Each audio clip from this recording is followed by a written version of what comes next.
ఒక బిల్డింగ్ కట్టాలంటే అలా కట్టేస్తారా?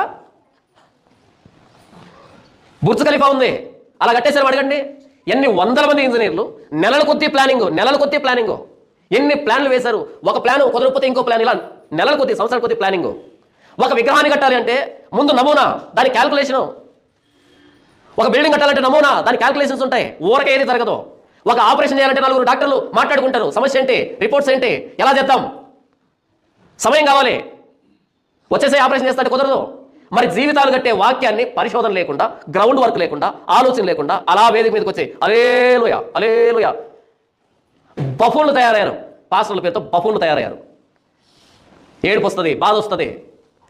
ఎజ్రా యెహోవా ధర్మశాస్త్రాన్ని పరిశోధించాడు, అందుకు పంపించాడు దేవుడు పారసీక దేశం నుంచి యోదయ దేశానికి. ఎజ్రా, నీవు వెళ్ళాలి అక్కడికి. వ్యక్తుల జీవితాలను కట్టాలి అంటే నీవు నా ధర్మశాస్త్రాన్ని పరిశోధించావు కాబట్టి నీవైతేనే సరైనోడివి.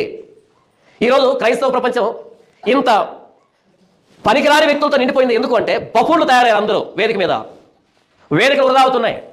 లక్షల రూపాయలు పెట్టి సమావేశాలు ఏర్పాటు చేస్తారు. వేదిక మీదకి ఎవరు ఎక్కుతారు? బఫూన్ ఎక్కుతాడు. ఏంటి వచ్చిన ఉపయోగము? భోజనం పెట్టకపోయినా పర్లే, వసతులు కల్పించకపోయినా పర్లే, వేదికలు కట్టకపోయినా పర్లే, సరిగ్గా వాక్యం ప్రకటించబడాలి, పరిశోధన జరగాలి వాక్యం మీద.